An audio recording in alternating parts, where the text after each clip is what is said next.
Okay, take two on this video. First video of Unit 3 shouldn't be a super long one. Just talking about cellular energetics, which, as you can see on the left, ChatGPT struggles to spell cellular energetics, but it's some good fun. So main topics here are going to be photosynthesis and respiration. Before we get into those, we're just going to talk a bit about metabolism in general. So this image I love because it is a representation, it's probably missing some things, of all of the chemical reactions that go on in your body, mainly just to keep you running. So when we talk about metabolism and these reactions, it is a hugely complex whirlwind of reactions going on all at once, all in slightly different areas, non-stop from the moment you're born to the moment that you die. Any interruption break in these would cause you to die quite quickly. So this is a hugely complex and vast topic. We are not obviously going to go into all of this.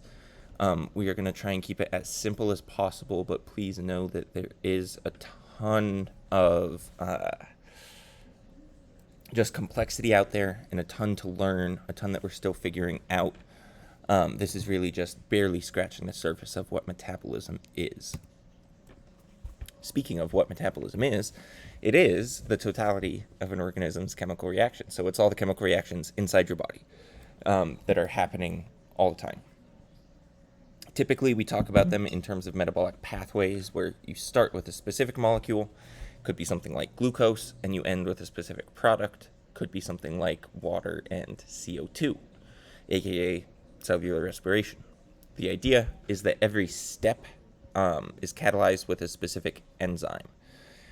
The reaction does not happen all at once. You may have seen the very nice chemical reaction of C6H12O6 plus 6O2 yields 6CO2 plus 6H2O, being a nice wrapping up of what cellular respiration is, but in reality, cellular respiration is a huge series of chemical reactions, each of them having an enzyme for its specific step in order to get it from molecule A to molecule D.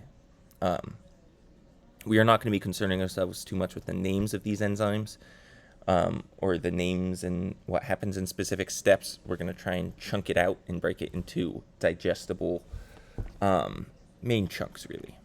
So, continuing on, we're going to need to know a little bit about thermodynamics to fully understand this unit. So, the first law you've probably heard of before. It's just that the energy of the universe is constant, can't be created or destroyed. You can only change its form, like from light to heat, heat to chemical, chemical to mechanical, something like that.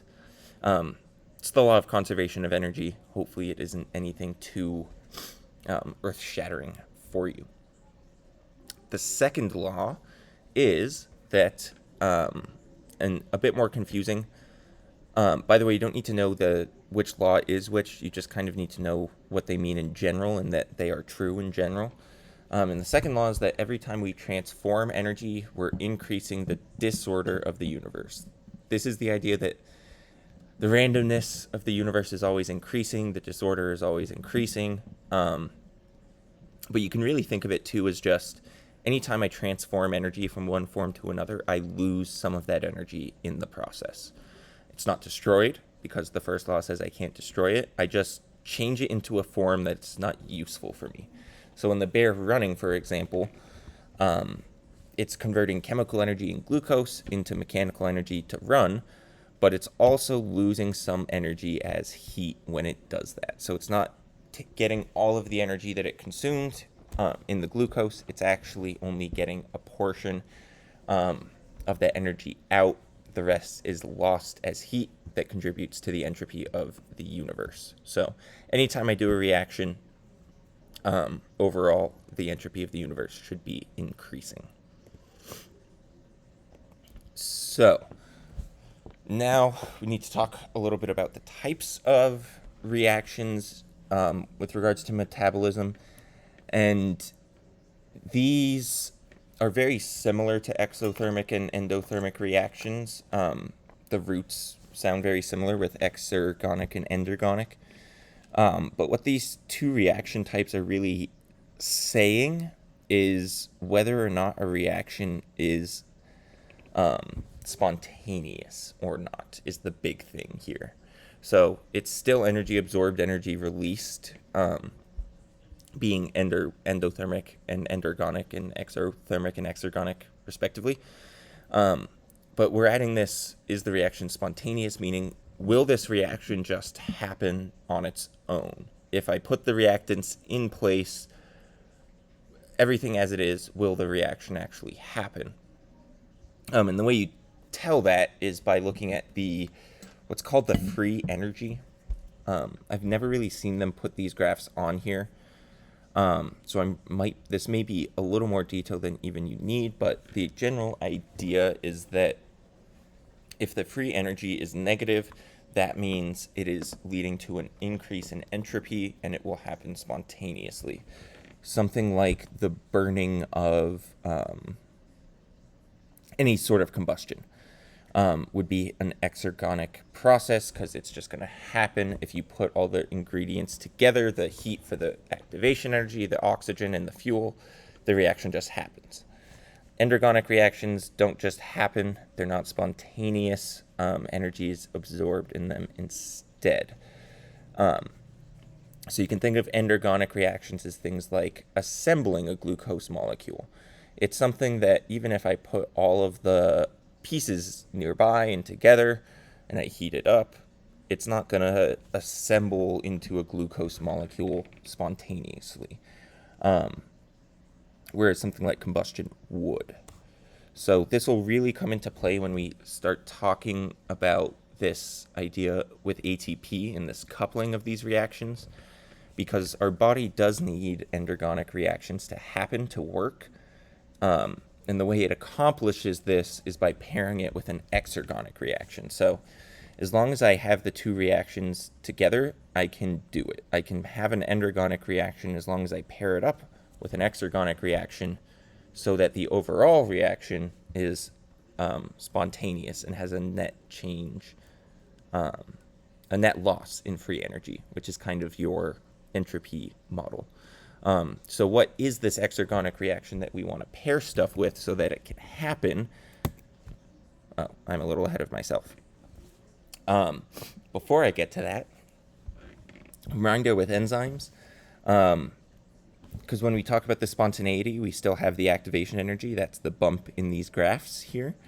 And we still want to lower it because that will make it easier to happen, and that's where our enzymes do come in. Remember, they do not change the amount of energy we get out of the reaction. They're not consumed by the reaction. They just speed it up. They do this by lowering the activation energy. And these are things that end in ACE, things like lactase, amylase, ligase. They act specifically on a substrate, help a reaction happen, but importantly, do not change the delta G, meaning they do not change if the reaction is spontaneous or not. They just help it happen if it is spontaneous. So now we're going to get into the pairing up of these endergonic and exergonic reactions. How do I make an endergonic reaction happen when I need it to? That's where ATP comes in. So we have to couple reactions together to get some work done. Anytime we do work that is a pairing of an endergonic reaction with an exergonic reaction, being the dephosphorylation of ATP. So we're gonna talk about phosphorylation a good bit in the coming weeks. I want to make sure you know what it is. It simply just means adding a phosphate group to something. Typically, this is going to be facilitated by ATP, adenosine triphosphate. It has 3 phosphate groups, and it provides energy to reactions. It acts as an endergonic reaction when it essentially releases that 3rd phosphate group. It can release it onto a protein, like in the transport protein up above. It can just remove the phosphate. It attaches to the protein itself. The protein undergoes a shape change, and then the phosphate pops off. So the energy for that process was provided by the breaking of the 3rd phosphate off of ATP. Another way is just the ATP itself binding to the actual protein. The protein then causes a shift in a movement and a hydrolyzing of the ATP, so it's breaking apart into ADP and a phosphate. That process, again, if I break an ATP into ADP and phosphate, which is what that P in the circle with the I is, when I do that, I get energy. That's an exergonic reaction, so I can pair it up with an endergonic reaction, like moving that motor protein, in order to actually make something happen in the cell. But I'm always going to lose some of the energy. I don't get all of the energy from the ATP reaction. I lose some of it along the way. What do our cells use this energy for? ATP for? Chemical reactions, so making chemical reactions that are endergonic go forward. Transport, moving stuff around, either within the cell, between cells, maybe even between organs, but probably not. And then finally, mechanical. Think your muscles. We got to use energy to contract our muscles, or to actually move stuff, move our physical cells and body parts around. So that's what ATP is doing. It's giving us an easy exergonic reaction that's always available that we can use to pair up with a bunch of endergonic reactions to actually make our metabolism go. Our metabolism is a pairing up of endergonic and exergonic reactions. The exergonic reactions mainly being the ATP phosphorylation stuff. So that is video 1. Next video is going to get into cellular respiration and fermentation. I might split it into 2 videos. We'll kind of see how it goes. Let me know if you have questions. Oh, it's been a while. That's all, folks. Bye.